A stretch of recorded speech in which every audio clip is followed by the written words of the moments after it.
Voilà, comme on vous l'a promis lors de notre magnifique live dans le Negev sur les pas de Ben Gurion, on était déjà avec nos amis Gilles et Marie qui sont intervenus. On a déjà eu l'occasion de se rendre compte on peut dire, de leur approche, de leur sagesse. Et d'ailleurs, je tenais aussi ouvertement à remercier à nouveau Marie pour la petite remarque qu'elle a écrite en dessous parmi les très nombreux commentaires sur le poème que j'ai envoyé sur mon Facebook concernant Yom HaZikaron. Vous avez marqué quelque chose, je n'ai pas envie de dire quoi, que les gens aillent voir, mais qui est tellement, on pourrait dire, emblématique de ce mélange qui vous est propre, à la fois la simplicité, l'authenticité et la profondeur. Et vraiment une remarque très très intéressante sur le lien entre l'armée d'Israël et la nation d'Israël. En tous les cas, c'est un grand plaisir d'être avec vous. On ne dispose pas énormément de temps. On a commencé un peu plus tard que prévu. On va dire 40 minutes. C'est moi qui vais dépasser un petit peu le temps qui m'est octroyé. J'arriverai un petit peu en retard à mon rendez-vous. Il est maintenant la demi-boule. On va essayer vraiment à 40. Il faut que tout soit fini. À 10, il faut que tout soit fini dans 40 minutes. Et on va essayer de traiter, Gilles et Marie, un ensemble de questions que bien évidemment je tiens à prévenir le public que nous ne pourrons pas approfondir parce que chacune des questions nécessiterait des heures et des heures d'approfondissement. Et c'est clair que vous en êtes tout à fait capable puisque, entre autres, Gilles, vous êtes l'auteur de nombreux livres qui traitent d'une manière très très profonde des problèmes actuels. Le dernier que vous avez écrit, Géopolitique de la conspiration contre les peuples. J'ai eu l'occasion d'entendre un résumé de ce livre dans la voiture lorsque nous descendions dans le Negev dimanche. J'avoue une approche tout à fait nouvelle qui contredisait d'ailleurs ma manière de voir les choses sur l'Occident et sa dégringolade. Je voyais moi d'autres raisons et je pense que c'est vous qui avez raison dans la manière dont vous avez exposé les choses et peut-être vous exposez dans ce livre-là. D'ailleurs, on va en reparler aujourd'hui. Et bref, on va essayer en 40 minutes de faire le tour de pas mal de questions d'actualité.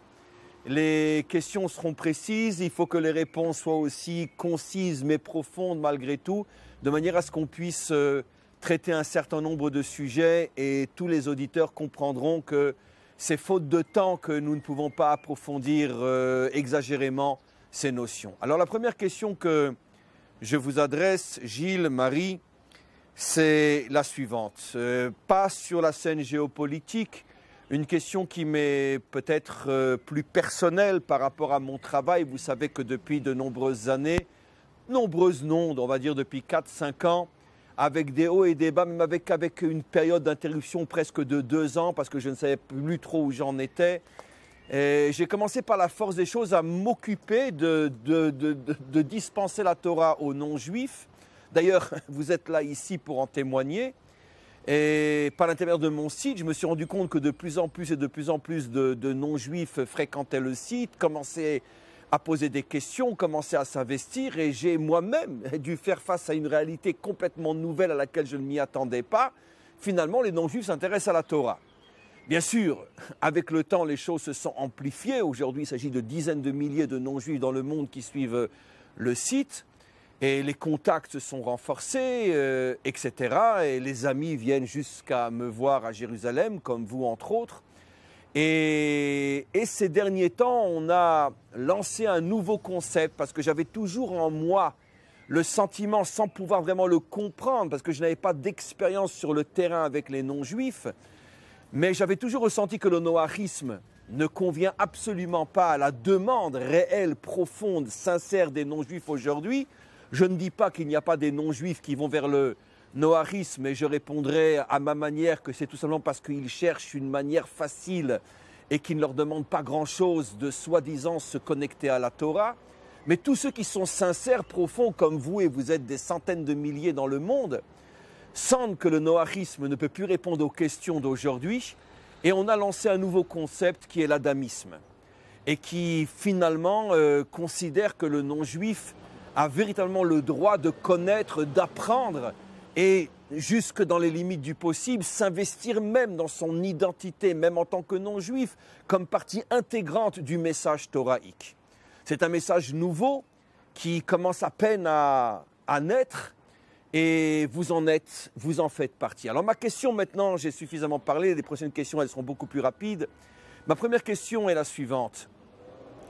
Comment vous voyez l'avenir de ce nouveau concept adamique, puisque de toute façon le concept noachique n'a jamais eu ni de présent ni d'avenir, ça a toujours été un concept de toute façon très abstrait, qui aujourd'hui de toute façon ne concerne encore une fois que ceux qui ne cherchent pas vraiment la véritable réponse à leurs véritables questions.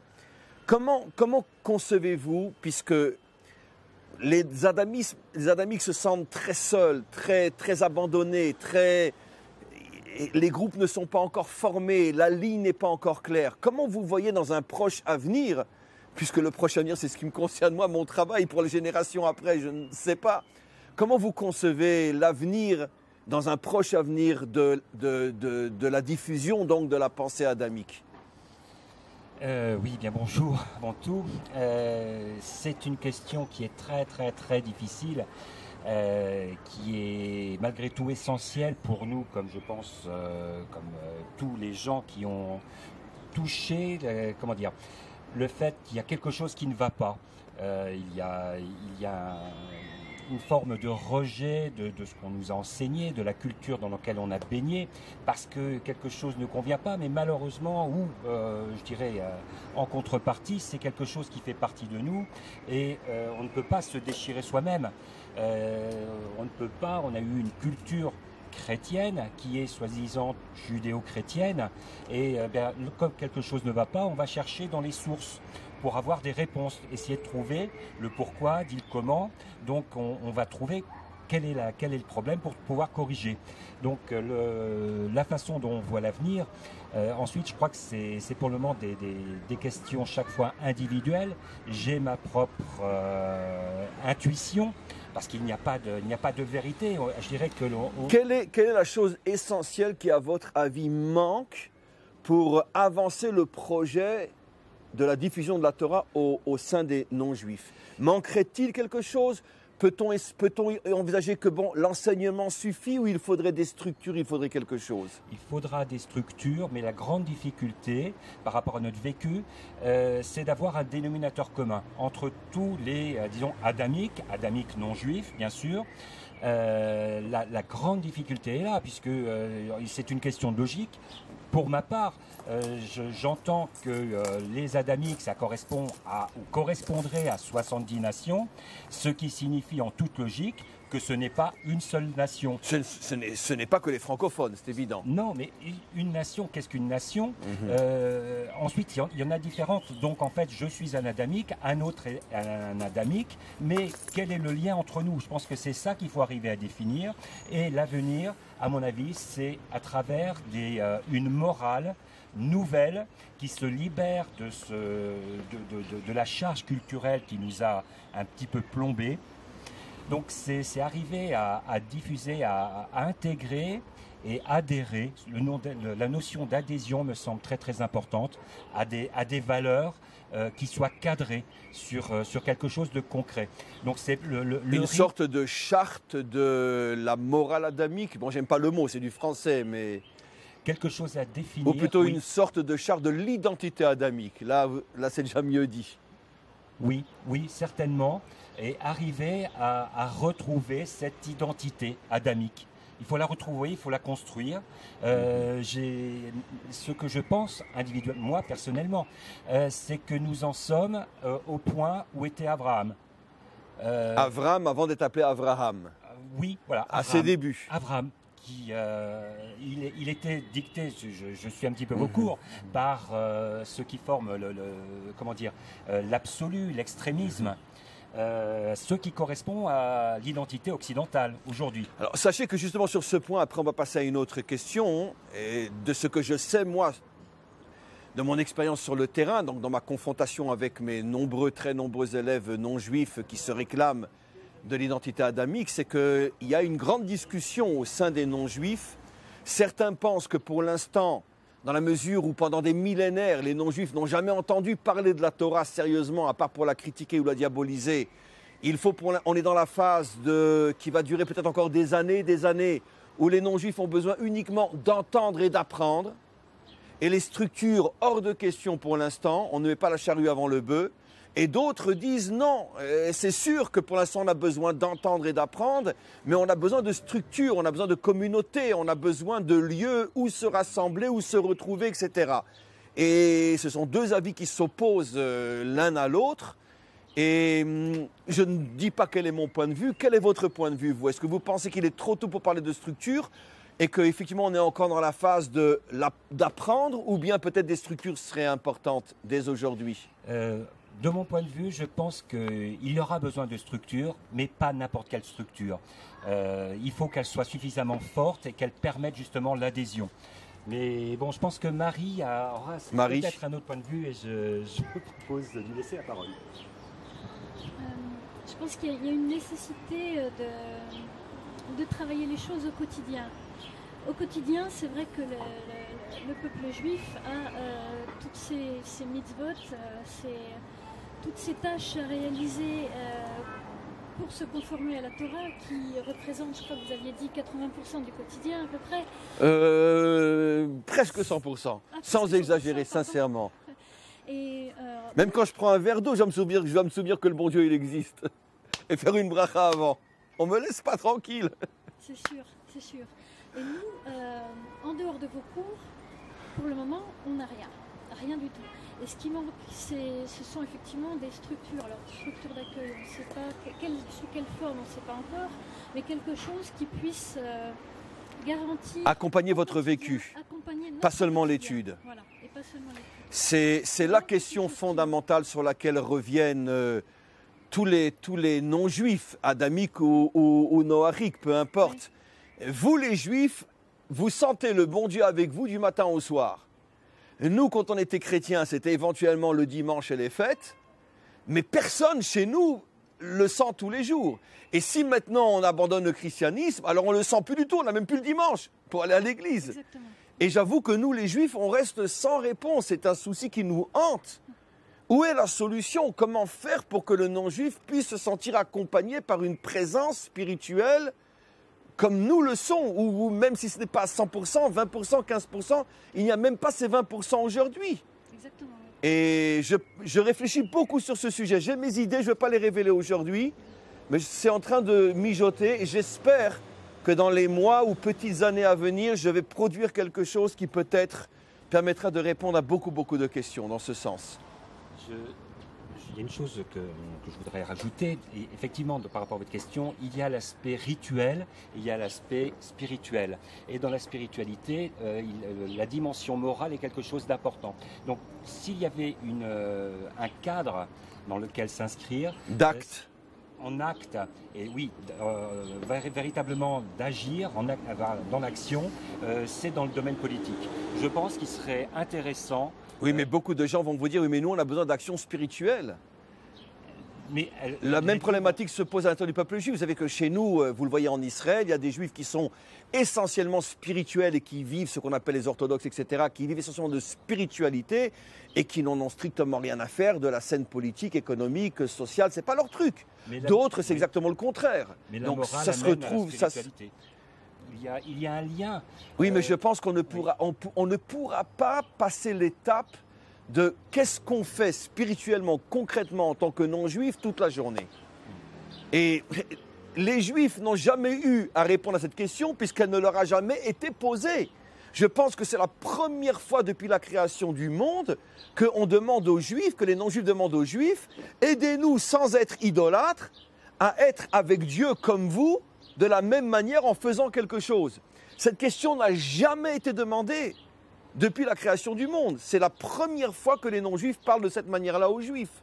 Et c'est une première dimension de la lumière des nations, peut-être. Voilà, Marie, une dernière question, parce que je voudrais qu'on passe à d'autres questions. Rapidement, non, je pense effectivement que la solution politique est indispensable. Et effectivement, on se rend compte que dans le discours de Harik, c'est ce qui manque également. Il y a un discours, entre guillemets, on va dire sous-juif, de soumission, et qui ne tient pas compte du fait que nous aussi, on a besoin de se construire de manière autonome. Et ça peut se faire également, ça doit se faire également par un système politique établi.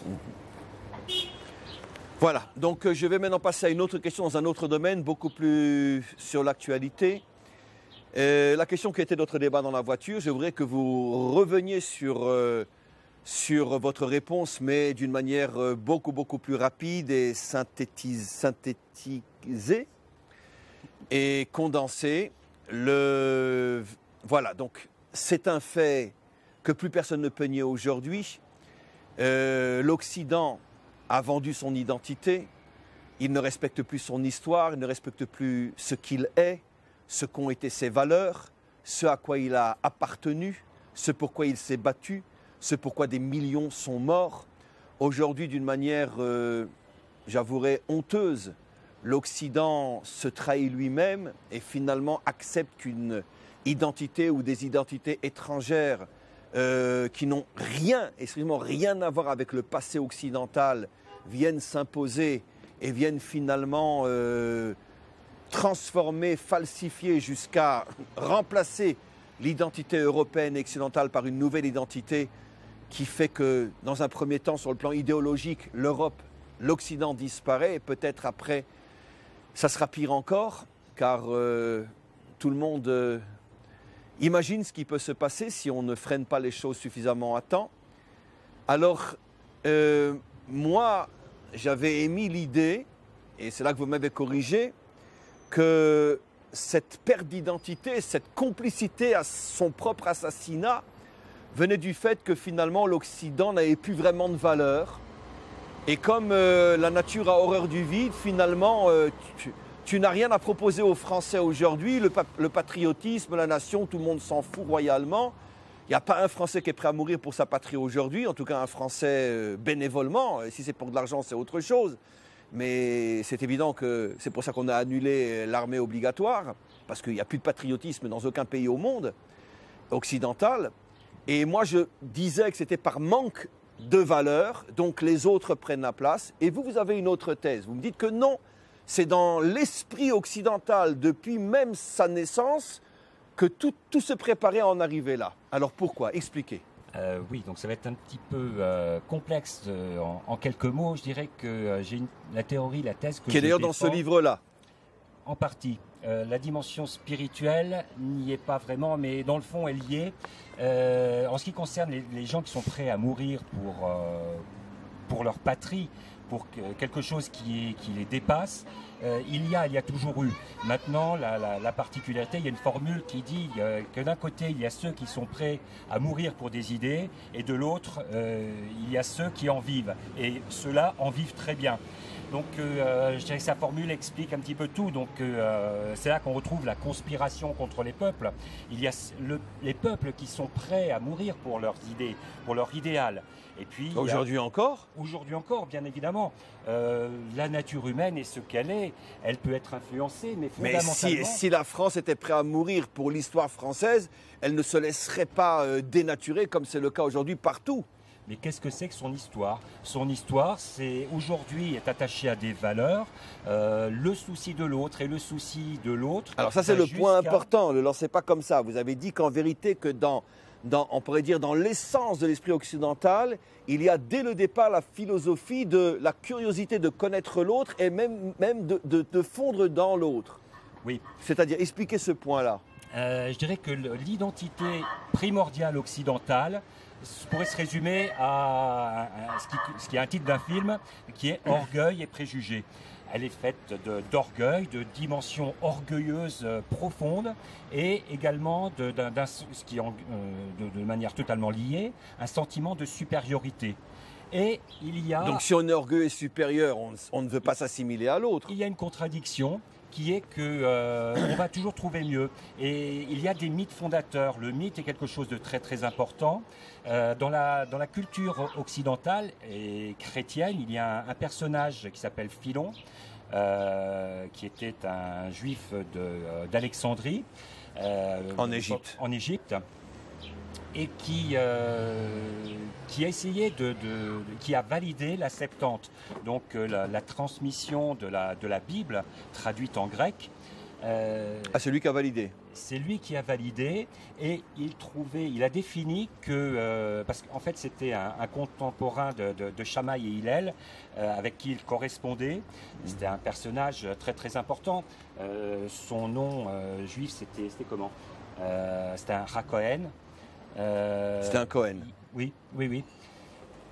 Il interprétait la Bible comme à travers le sens littéral et l'allégorie. Et donc l'allégorie étant ce qui va permettre de révéler la réalité, la vérité. Or, il se trouve que la Grèce est constituée, je dirais, l'essence grecque est allégorique. On retrouve à travers tous les personnages, tout le mythe fondateur de la Grèce. Le mythe fondateur principal, c'est celui de la guerre de Troie, donc à travers Homère, et on trouve le personnage principal qui est Hélène, qui va être enlevée par Paris. Alors qu'elle est grecque, elle est finalement séduite par un Troyen. Oui, donc le choix, le personnage d'Hélène est quelque chose de fabuleux à analyser. Il révèle toute cette réalité de l'identité. De toujours chercher mieux que soi et d'y adhérer. Son premier mari était Ménélas. Elle a choisi son mari parce qu'il était le plus beau. Mais le plus beau ne suffit pas parce qu'il y a toujours plus beau que le beau. Et elle a trouvé Paris qui était plus beau que Ménélas. Donc elle a adhéré à Paris. Elle a adhéré, oui, et elle est devenue troyenne. Du coup, c'est Hélène, on l'appelle Hélène de Troie. Donc vous dites que finalement, d'ailleurs ça correspond, c'est absolument incroyable, ça correspond à un midrash. Vous dites que l'identité occidentale est fondée sur la volonté d'aller toujours plus haut et d'adhérer à ce qu'on trouve de plus haut, même si ça doit m'obliger à nier ce que j'étais quand j'étais à l'échelon en dessous. C'est ça. Ça me fait penser à cette fameuse échelle de Yaakov, où il voit des anges monter et redescendre. C'est-à-dire que tout s'arrête à un certain niveau. Mais nos maîtres expliquent dans la Torah orale que quand il a vu l'ange de Édom, le monde occidental, monter, lui, il ne redescendait plus. Oui. Il est monté jusque...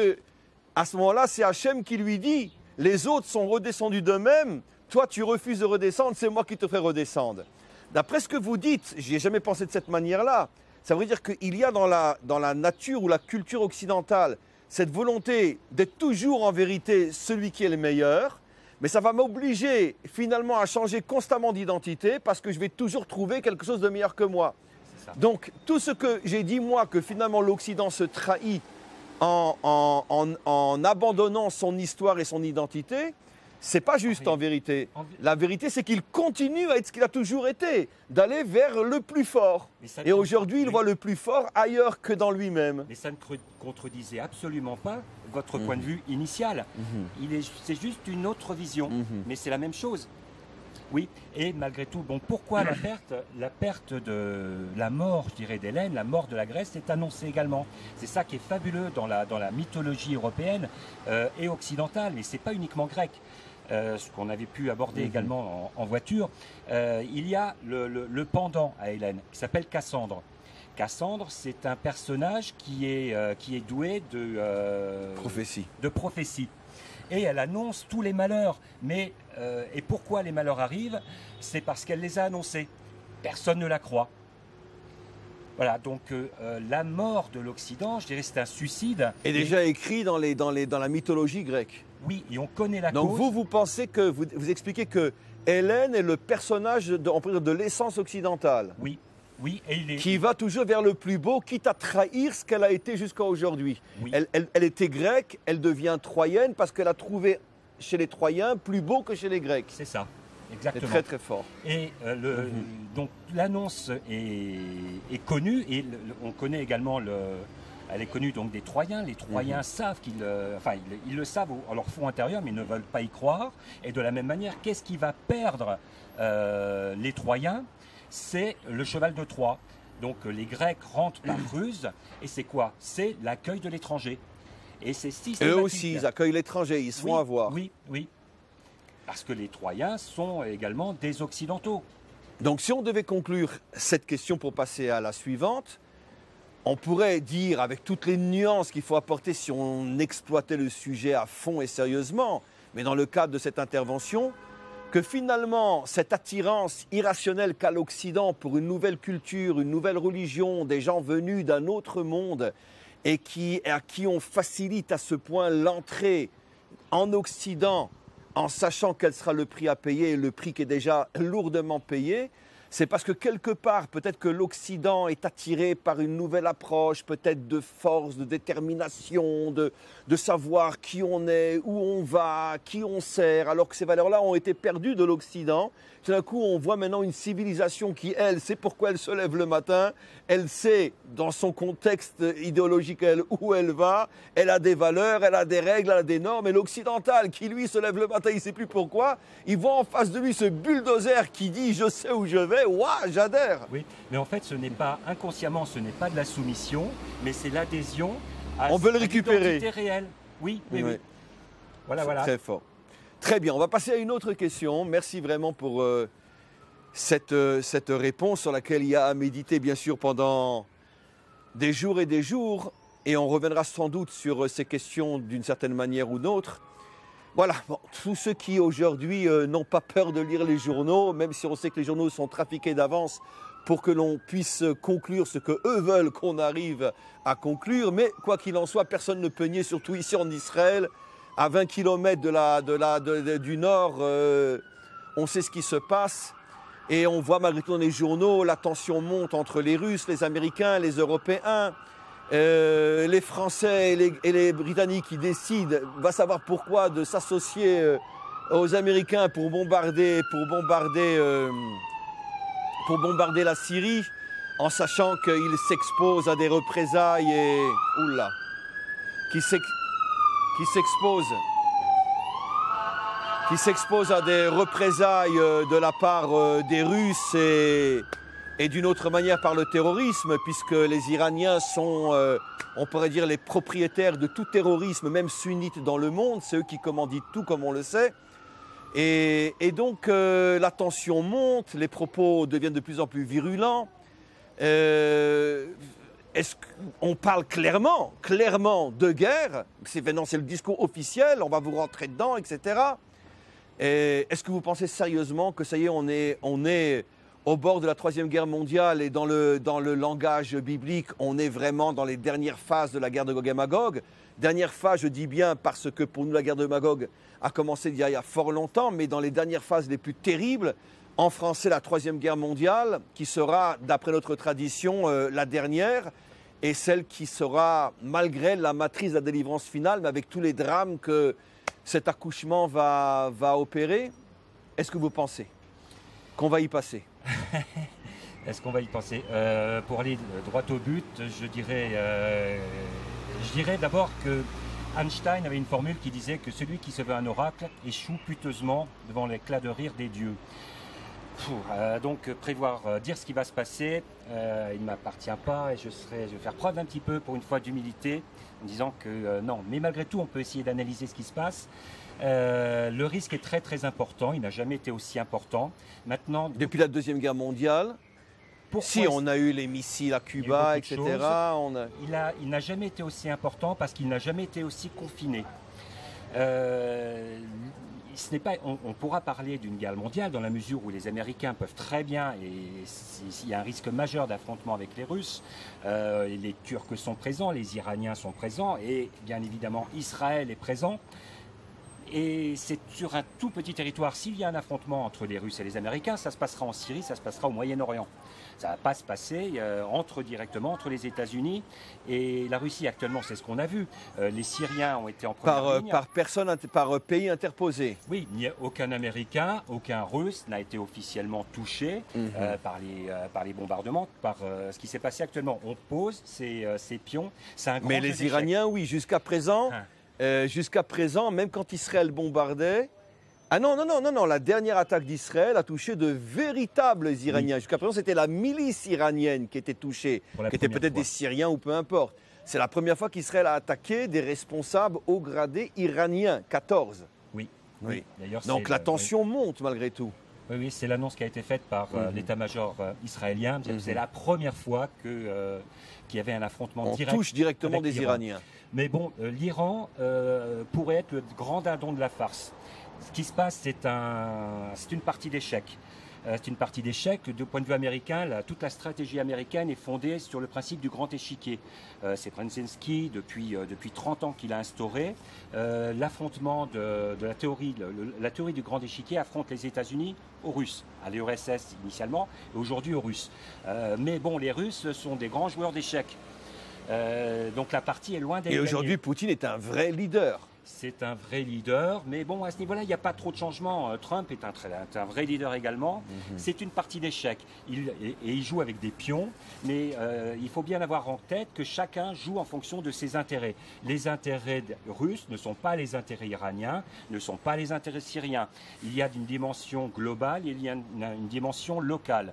Maintenant, et par contre, le risque majeur, c'est oui, il peut y avoir un dérapage. Il peut y avoir un dérapage à tout moment, et c'est surtout localement. Et ceux qui risquent le plus, c'est Israël, parce que à vision humaine. À vision humaine. Et, bah oui, parce que c'est un trop petit territoire. C'est un trop petit territoire.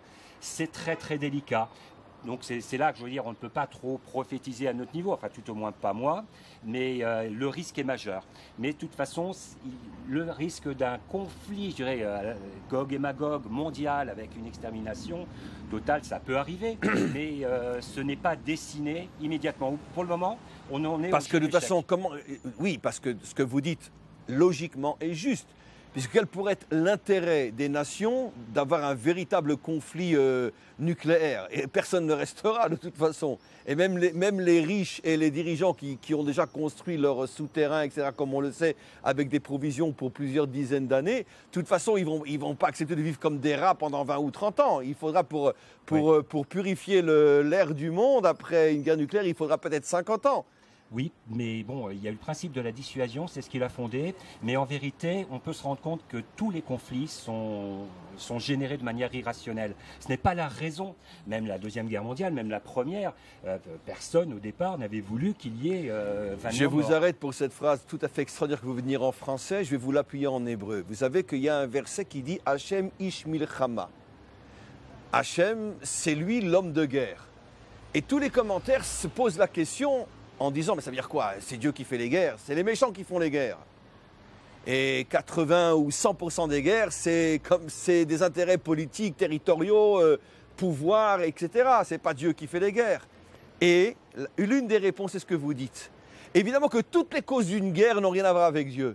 Mais le déclenchement, ce petit dérapage qui fait que plus personne ne sait comment ça a vraiment commencé, c'est quand le bon Dieu en a marre, il s'arrange pour mettre une peau de banane, et ce qui fait que le déclenchement du conflit, il vient véritablement d'une force qui est surnaturelle. Et on l'a toujours vu. Oui. Je préciserai d'ailleurs, on caractérise souvent l'Empire romain antique de la civilisation de la guerre, parce que c'était une civilisation très guerrière. Il est intéressant de voir que Mars, le dieu de la guerre, était la seule représentation absente des dieux grecs. Il n'y a pas un temple de Mars à Rome. Il y en a eu un ultérieurement, mais c'était le Mars vengeur. C'était par rapport à la guerre civile. Il n'y a pas eu de temple grec dédié à la guerre. Alors que on dit toujours que qu'est-ce qui représente Rome? Ce sont les légions. Non, c'était la légion servait la paix, c'est la défense. Une armée sert à la paix.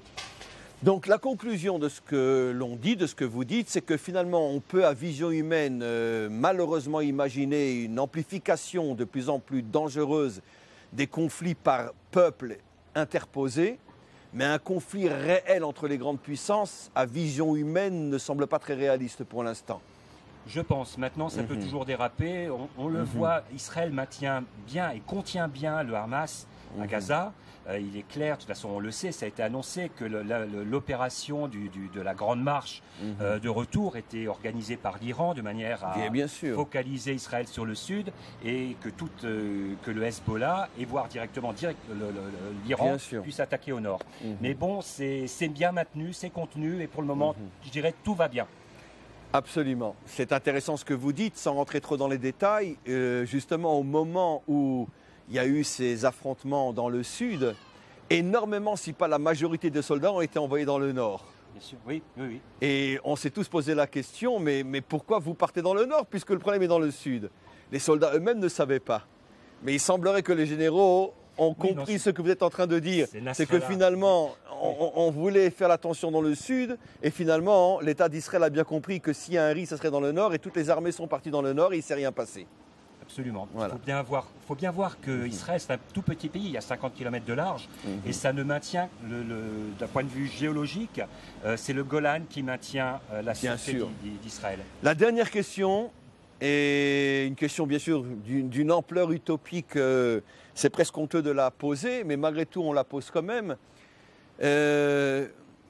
Vous imaginez, et si oui comment, une véritable réconciliation entre Israël et les nations? Je parle maintenant des dirigeants, je ne parle pas de la population, qui on sait depuis de plus en plus ouvre les yeux et se rend compte qu'elle est bernée par leurs dirigeants, les médias, etc. et que Israël n'est pas le monstre qu'on essaye de lui montrer. Mais en tout cas, au niveau de la scène internationale, Israël est aujourd'hui le bouc émissaire, donc forcément diabolisé et le responsable de tout. Est-ce que vous pensez, et si oui, comment, fais-moi un retour de situation où les nations se rendront compte finalement que peut-être celui qui devrait être leur principal allié pour les protéger de leur propre disparition devrait être Israël? Est-ce que vous imaginez qu'un tel retournement est possible? Dans l'immédiat, je ne pense pas. Ça c'est un petit peu c'est totalement même le thème de ce livre, disons qu'il y a les peuples, et puis il y a une grande conspiration contre les peuples. Qui dit conspiration contre les peuples signifie universalisme. Il n'y a plus d'identité nationale, il y a un grand mondialisme. C'est ça l'universalisme. Et c'est ça qui dicte un petit peu la politique des dirigeants. Donc au niveau des dirigeants, ça semble peu probable. Pourquoi? Parce que Israël représente, et c'est en ça que c'est un modèle, et ça devrait être la lumière des nations, c'est que c'est une nation qui n'a aucune agressivité envers les autres, mais qui existe par elle-même. Et ne se font pas dans l'universalisme. Il y a une unité peut-être, oui, mais avec chacun... Bon, il y a une tendance en Israël qui est la gauche israélienne, avec toutes les nuances qu'il faut apporter, qui essaye justement d'introduire le mondialisme en Israël. Oui. C'est la 5e colonne à l'intérieur de notre propre pays, comme on le sait. Je n'inclus pas tous les gens de gauche, qu'à Dieu ne plaise, mais en tous les cas, l'extrême gauche, comme Meretz, etc., sont le fer de lance du mondialisme en Israël. Donc on a, nous, ce danger aussi chez nous. Il y a une spécificité israélienne qui est du danger permanent, imminent, qui fait que... pourquoi la gauche n'est pas au pouvoir en Israël? Traditionnellement, je dirais culturellement, Israël devrait être de gauche. Mais c'est pas possible. Pourquoi? Parce que le danger est trop présent. Il y a l'ennemi et entoure Israël. C'est le danger qui nous sauve. Oui. Soit que Israël, le seul pays qui peut dire dans notre histoire, c'est toujours le danger qui nous a sauvés. Je pense. Marie? Non, bon, voilà. Alors voilà, bon écoutez, je pense que c'était court, mais c'était très dense, c'était très intense, c'était très profond. Et je vais quand même l'annoncer, j'espère qu'on va se revoir d'ici quelques mois pour une conférence ici en Israël devant un public francophone. On va préparer cette conférence ensemble, on va décider où on le fera, sans doute dans le centre du pays, avec un live. Shmuel sera là et toujours présent, et ce qui permettra à des milliers, des dizaines de milliers de juifs et de non-juifs partout dans le monde de se brancher à cette conférence en direct. Donc on aura peut-être 100 ou 150 personnes sur place, mais on aura des dizaines de milliers de par le monde, ne parlons pas du différé. Et donc on va se retrouver, si Dieu veut, dans quelques mois pour une grande conférence ici en Israël sur un thème qu'on définira, mais sera très certainement un thème touchant à l'actualité qui certainement en quelques mois va tellement se remplir que les sujets seront très faciles à trouver, malheureusement, à cause de tout ce qui va se passer d'ici là. Et en attendant, Marie et Gilles, merci d'être à nos côtés. Merci très sincèrement de faire partie de ces non-juifs qui représente finalement l'espoir du renouveau, l'espoir de cette fin d'exil, l'espoir de cette méchanceté irrationnelle cultivée à l'égard d'Israël et des Juifs, et que vous êtes parmi les pionniers, bien qu'ils sont déjà aujourd'hui, je ne parle que pour les francophones, des dizaines de milliers, mais vous faites malgré tout partie de ces pionniers qui ont compris qu'il y avait énormément à recevoir et à donner aussi au peuple juif, et qu'on devait marcher ensemble. Votre présence nous renforce, comme je pense que nous vous renforçons aussi, et que votre exemple soit suivi par des milliers et des milliers d'autres, parce que notre petit microcosme aujourd'hui est peut-être la chose la plus forte au niveau de la conviction que nous avons, que nous sommes véritablement dans les temps de la délivrance, et que Dieu fasse que ce soit notre génération qui puisse voir non seulement le commencement, mais aussi la réalisation de cette délivrance. Merci à vous et à tous ceux qui, comme vous, sont à nos côtés, et à très très bientôt. C'est pour tout un honneur. Oui, merci beaucoup.